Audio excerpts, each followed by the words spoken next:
Unlock the secrets of franchising success with the Franchise Life podcast. Hosted by Stacie Shannon. Join us for expert insights, success stories, and practical tips every week. Subscribe now and take your franchise journey to the next level. Hello and welcome to the Franchise Life. Today we are going to highlight a brand that builds barriers but opportunities for investors. The brand is called Top Rail Fence. And with me, I have Mike Aiello, who does franchise development for them. Welcome, Mike. Hey, Stacie, thank you so much for having me. I appreciate you having me on the pod today. Absolutely. All right. So if you were to meet somebody for the first time and they're like, what the heck is top rail fence opportunity? What would be your elevator speech for them? That's a great question. So basically, what I tell anybody who asks me, what do I do for a living? What is franchising? What is the brand Top Rail? So Top Rail, we are a fence installation brand. We do fence gates and rails. Any type of fence product you can think of, Stacie, we can get our hands on. So wood, vinyl, steel, chain link, aluminum, any product of fence, again, we can provide. What makes us a little bit unique is actually how we look at the installation method. So we train our owners on how to install fences. As a matter of fact, we have a training going on right now with 5 new franchisees at our home office. So we do train our owners on how to install. We do not ask them to get on their hands and knees and install fences. As a matter of fact, a majority of our owners all use 1099 installers to do the installs for them. So the strategy becomes much more of a quality control position, coordinating with the homeowner, coordinating with your contractors, making sure that quality is up to par and making sure that the homeowner is happy. And our thought with that is it keeps your fixed overhead relatively low, job costs stay relatively fixed. So typically from an owner perspective, it becomes easy to identify margin from job to job.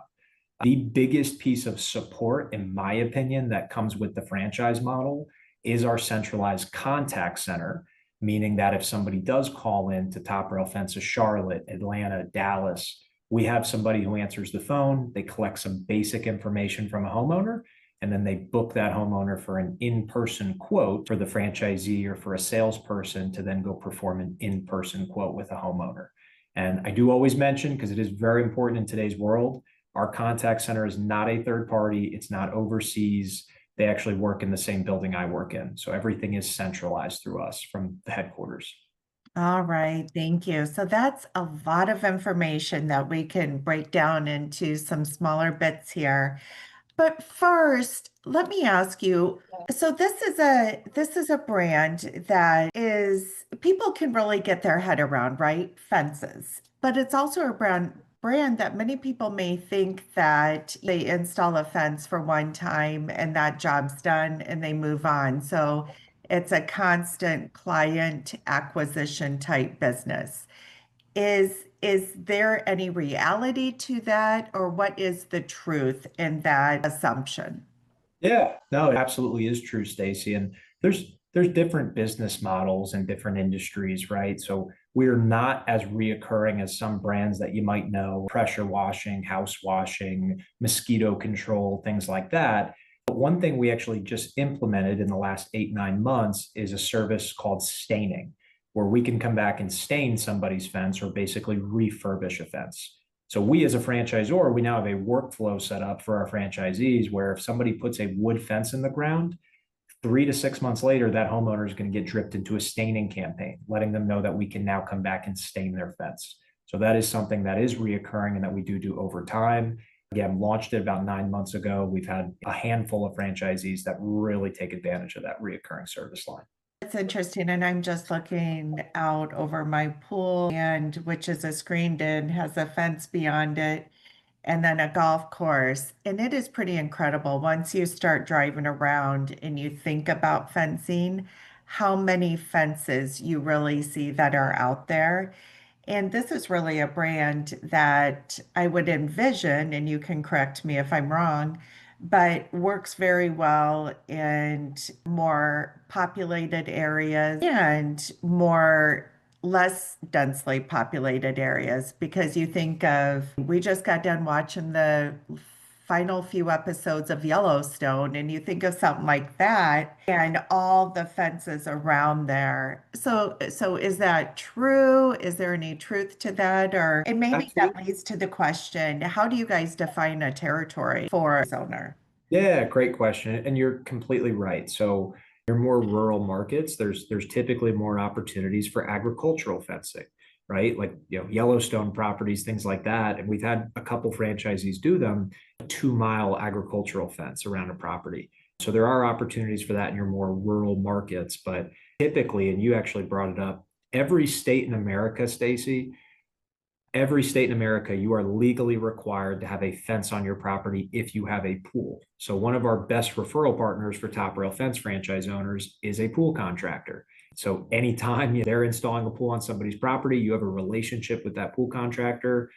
They know that homeowner is going to need a fence. Hey, I know a great fence guy in the market. Here's Shane Jarman's card in West Palm Beach. So yeah, we do target referral partners, but more specifically to your question around territory. One thing that is a little unique about us and what I've seen in the property service space, a lot of franchisors for property service, they define their territories based off population. There's nothing wrong with that, but in our business, we ultimately are not servicing people, we're servicing people's homes. So one territory for a Top Rail Fence owner is approximately 80,000 single family homes, meaning that they are detached, owner occupied single family. And I use the analogy all the time with population. There's 8-9 million people in New York City. We will never place a Top Rail Fence franchise in Lower Manhattan because there's not a lot of single family homes. So not that population is meaningless to us, but single family detached owner occupied homes, those are our bread and butter. And that's what we look for. And that's how we build territories that way. Yeah, that makes a lot of sense. Okay, so you mentioned most of the employees are 1099, the ones that are going to be out installing the fences. So that begs the question, what type of experience do those 1099 employees need to have, and where do your franchise owners find them? Yeah, great question. Now, something I can say with confidence, and when I'm working with candidates, I expect them to verify it when they talk to our franchisees, but finding installers has not been a pain point in our business model. We have over franchisees across the country. Nobody has come to us and said that they cannot find installers. Now, again, I tell candidates, don't take that from me, talk to our franchisees. But how do you find them? Right? So the first place that we coach owners to go is one of our vendors. Going to a place like that, usually the vendors will actually provide you with a list of contractors that have gone in there and said that they offer services like fencing, roofing, driveways, things like that. So that's great. You get a list. You have to vet out that list. Start with a phone call, bring the head of the crew out to lunch. That's usually who our franchisees are communicating with most. Ask him or her for referral work they've done in the past. The other strategy that I know has become popular recently is having franchisees post an employment ad on Facebook, Career Plug, and we have the templates and the keywords for owners to use. Posting an ad like that, usually in a densely populated area, you will get an overwhelming amount of responses. Are all of those people going to be qualified? Absolutely not, which is why you have to vet them out. So in that sense, it becomes a very similar strategy as how we would coach an owner to find a W-2 employee. The only difference is they're going to be a 1099 versus a W-2. Now, I get the question too, they're 1099 installers. How do you retain them, right? Because that's very important. We have a saying in this business, and it actually comes from our founder, Tucker Berry, the founder of Top Rail. If you treat them like contractors, they will act like contractors. If you treat them like employees, they will act like employees. What's an example of that? Your installers are working on a hot day in Florida. You have time in the afternoon. Go drop off a couple waters, drop off a couple sandwiches. That stuff goes a very long way with those guys.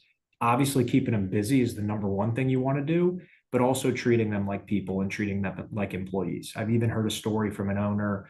He marked up a job, knew he was making a pretty good margin, and he slipped the head of the crew a $100 bill. And the guy was almost in tears, right? Because nobody had ever done that for him before.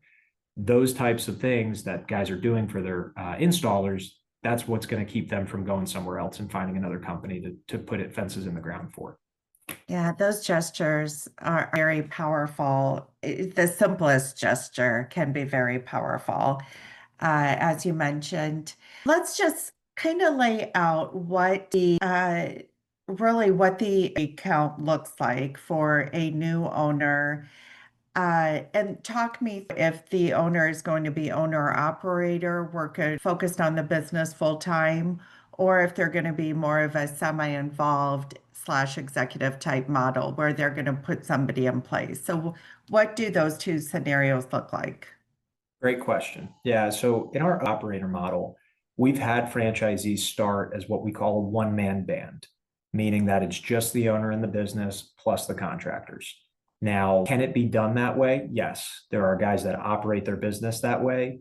Luckily, and it's a good problem to have. Our thought with that is, unfortunately, we've seen people get off to really fast starts and they begin to realize that now they're booked out 7, 10 days for quotes or 2 weeks for installs.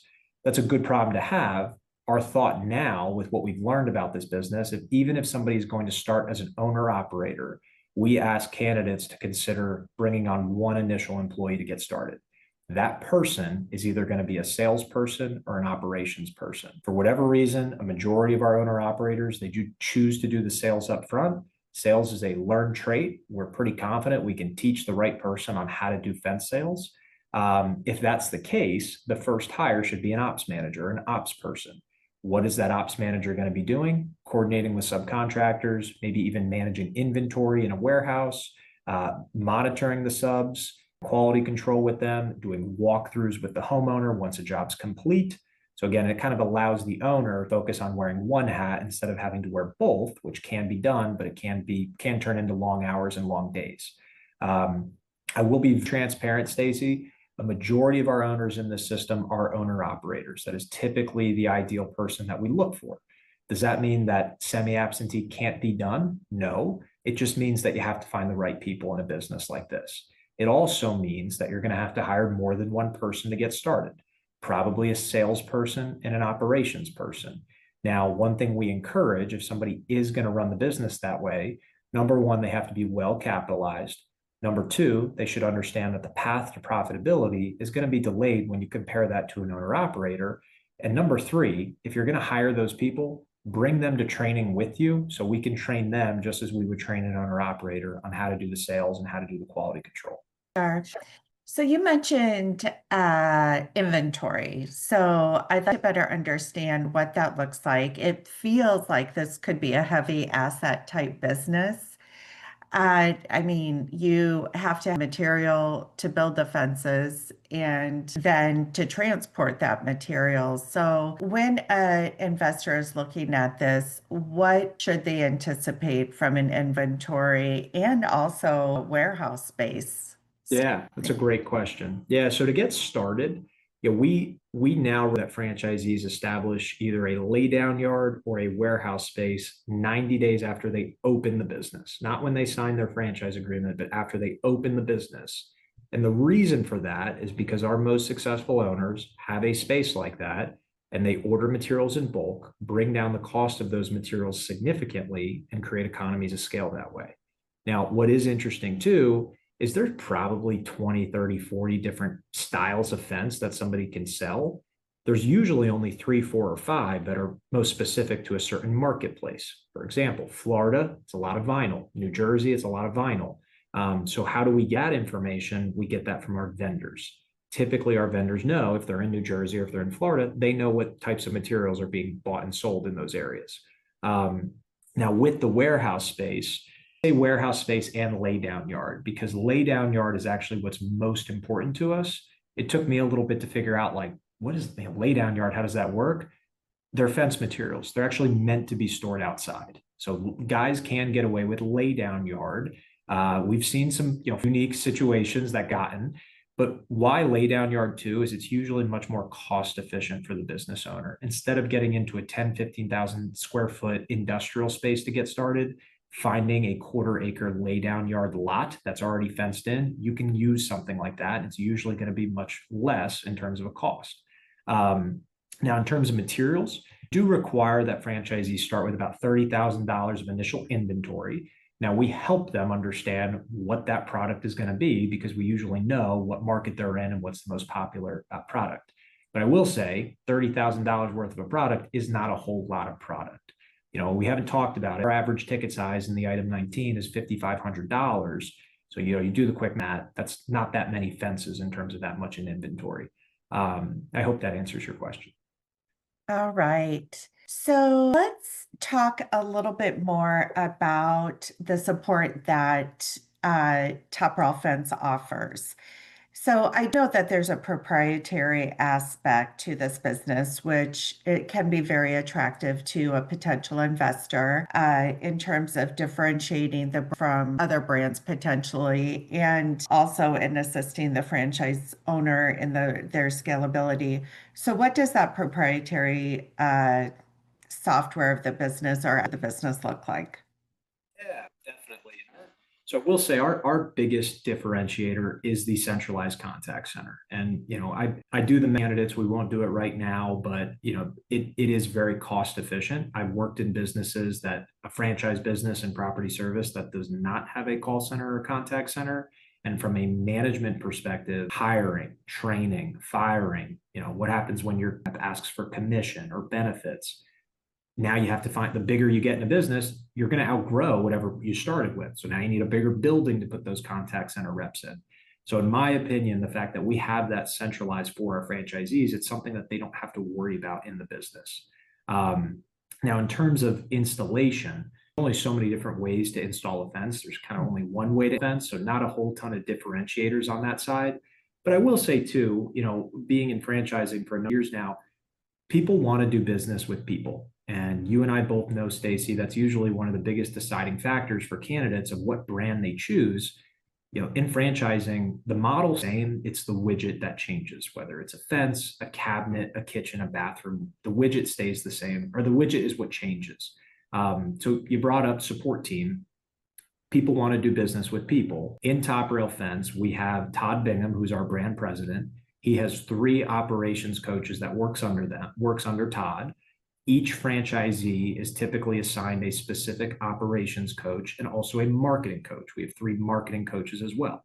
So when somebody opens their business, like these 5 owners coming to train that are here at training right now, we usually will set a set call every single week with our franchisees that open in their first 90 days. They have a set call with their ops coach and they have a set call with their marketing coach every single week. Now, you still have access. Those 2 calls aren't the only time that you can get a hold of those people. You have their cell phone numbers, you have access to them on Microsoft Teams, but you do have 2 set calls a week. Our goal is for a franchisee to get busy enough to say, hey, I don't have time for these 2 calls every week now. Can we move these to bi-weekly and eventually move them to monthly? And we have some franchisees now that are in a mature standpoint that they meet every 3 months or every 4 months. Now, if they need help, they'll have access to us, but those set calls, they don't need much. Now, on those set calls now, your ops coach is going to talk to you about what type of referral networking have you done? What type of installs have you done? What was your on this job or these 5 appointments? The marketing coach is going to review what you're spending in paid media, what's your cost per lead, what's your average ticket size. So then that way, if we need to refine campaigns, we can easily do that. So from a support standpoint, we want to give our owners as much support as they need getting started. But then we want them to come to us and say, hey, I'm in a good spot. I don't have time for these calls. Let's start moving these to bi-weekly or even monthly. How are your franchise owners estimating these projects? Is there an estimating tool that they're using? Because I can imagine you mentioned there's 30 different types of products, although there's 3 or 4 that are most commonly used.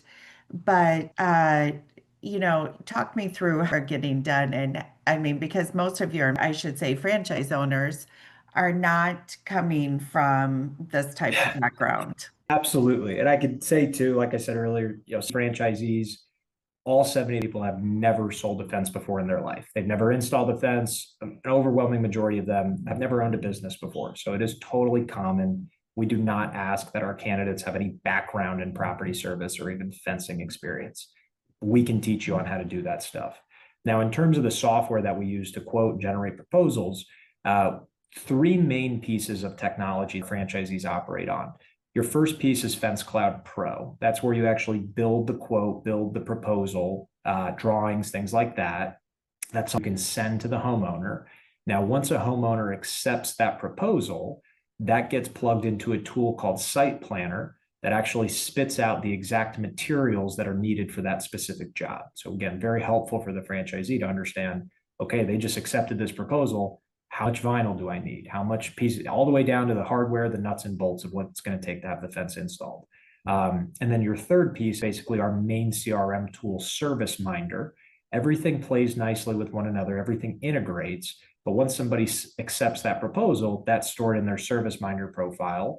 And Service Minder is basically your main CRM tool, addresses, phone numbers, emails, values of customers, things like that. All right. So I'm going to switch gears here just a little bit and see if you have a favorite franchisee success story that you can share with us that really highlights the opportunity of the business. That's a great question. And when you said it, when you asked the question, I was like, crap, there's so many I pick from. And if anybody's listening, I hope, I love all of you. Probably the best story I give is one of our stronger franchisees in Tampa, Florida, Matt Heck. He started the business probably 2 years ago down in Tampa. And one thing, franchisors do maybe ask their franchisees to spend money in grand open marketing. We usually encourage franchisees to get into a local event, like a grand opening event.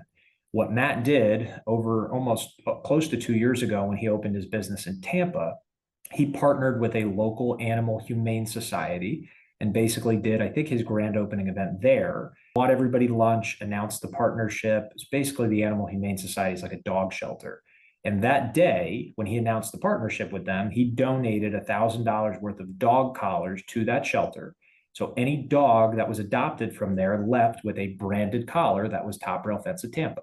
He obviously supports a great cause, but from a referral marketing standpoint, usually people that are getting a dog and they don't have a fence, they're going to need a fence, and now they know exactly who to call.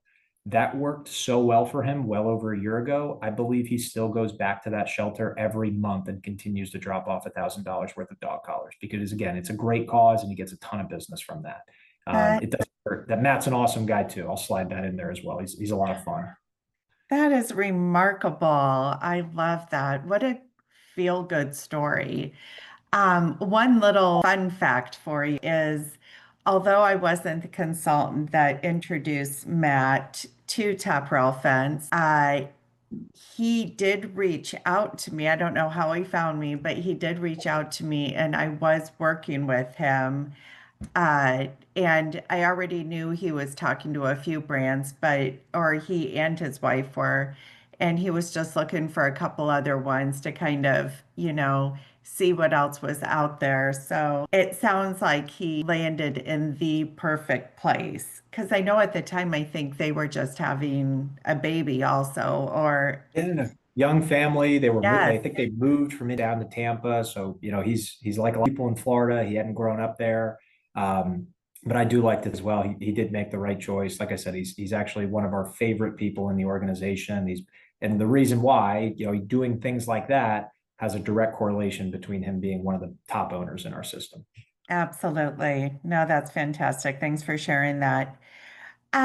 So I guess if you were to sum up, I know you've mentioned, the contact center, which is a really big differentiator for you and for, the franchisees in this. If you were to pick one other differentiator that sets Top Rail apart from, say, other fencing brands, what would that be? A great question. I would say, in all honesty, here's why. It's being a platform like Homefront Brands, right? So, it took me to understand the value and what's the value in being a part of a platform versus a franchisor, just being a standalone franchisor.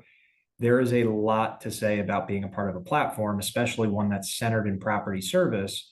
And how I see it is because all of our brands are in property service and we have multiple franchisees that operate in the same area. Those are your perfect referral partners. They know who Homefront is. We all operate on the same technology systems for the most part. So in terms of sharing data, sharing profiles, sharing where car, you can imagine an adjacent franchisee, a part of Homefront, met somebody, a pool contractor, and they kind of realized there was no synergies there. That person knows you as Top Rail, they can make that introduction to you pretty easily. So being a part of a platform, we believe in radical transparency as well. So from the first day somebody signs their franchise agreement, they have access into our Microsoft Teams platform, our Power BI dashboards. We believe in radical transparency in the sense that they can compare themselves to their peers, compare to people that also, I'm starting this day. Heard a lot about Matt in Tampa. How did he start? And maybe I should call Matt in Tampa and understand, what he's doing. Piece with it, and also with Top Rail, the support team in terms of regional meetings. This past year, we've done already 3 or 4 regional meetings, meeting with different franchisees, sharing P&Ls. That's when we kind of implemented the staining training for franchisees. So I do think from a network perspective of our owners, a lot of these folks, they communicate with one another. Peer group set up with a number of more mature franchisees. So 3 or 4 owners that are all different areas in the country. Maybe they own similar territories, things like that. Okay, let's compare what's working in your market and what's not working in my market, right? And how can we learn from each other? So I would say radical transparency is probably the biggest thing that separates us from other platforms and other freestanding franchisors. Interesting. Thank you for sharing that. All right. On a last note, let's dive into financials. So for Top Rail Fence, your total investment level for a single location is between $161,000 and $297,000. So what can you share with us as far as ROI information, what others are earning in your system as franchise owners that is disclosed in the item 19? Yeah, great question. Great question, Stacie. And it's a good thing this, and again, it gives me confidence to say it because we have a good system of owners. But one thing that is cool about our process, and for most candidates, you want to talk to franchisees. And I like to host a call every week with a franchisee. So even if the numbers in the item 19, whether they're good or bad, you should still talk to franchisees. They can tell the full in terms of net profitability, what are benefits of the owning things through their business, expense accounts, things like that. So by talking to franchisees, tell the full story. And I usually say too, to a lot of candidates that are looking at a number of brands, you want owners, because even if you see something really sexy in an item 19 and you're like, God, that looks really good, you might call that owner and you find out, number one, he owns like 15 territories. So you want to know that. But also you might say, hey man, I saw your P&L, looks really good.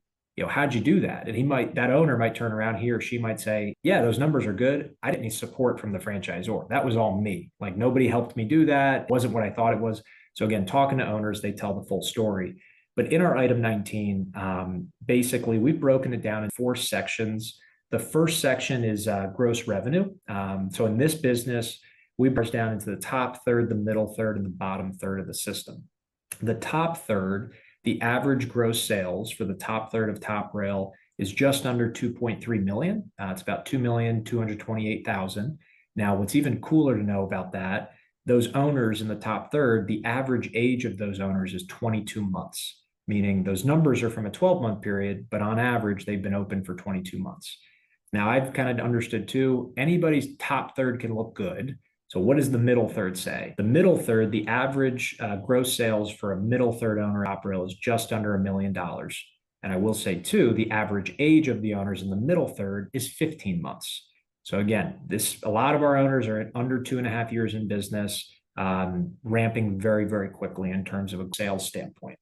The next section is gross profitability, which is very important. I do a whole exercise with candidates, cost versus labor costs, what their target should be. But why we included that section is basically for candidates to understand what is attainable from a gross profit margin. The average gross profit in our system for the top third is 42.8%, which is pretty healthy. The next section, the last two, probably the most beneficial for candidates to use, average ticket size. The average ticket size across our entire system in the item 19 is just over $5,500. An average crew, an average subcontract crew, can do an average job in a day. So again, pretty helpful information to understand. And as we communicate with candidates, we do exercises with this stuff as well. The last section is close rate. The average close rate in our system is just under 32%.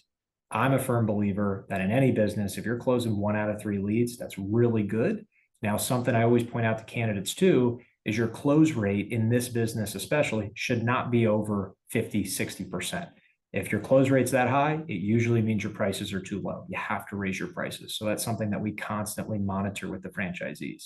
What's even more encouraging, Stacie, the median close rate across the system in the item 19 is 32.3%, and the average is 31.7%, meaning that if there's a high variance between the median and the average, it usually means there's outliers in the data set. So because there's not a high variance, it usually means that that's good data to go off of. A lot of opportunity is the takeaway from this. Yeah, this is a need, most is going to be a need-based business. You mentioned the need for fences around pools, right? That's for safety factor. Many times, if we're looking in more areas, there's containment of wildlife or to separate property lines. So, and we didn't even touch on, which we are seeing so often these days, just the natural disasters and elements that require, even if you have a fence up, that may require replacement of fences and so forth. So a lot of really good about this business model. And, as you just talked us through, you could build a big business with Top Rail. So with that said, Mike, thank you so much for joining us today. I very much appreciate you taking time to share more about the model. Any last notes from your side? Yeah, you put 2 things in my mind, thing I didn't even think of when we asked about reoccurring.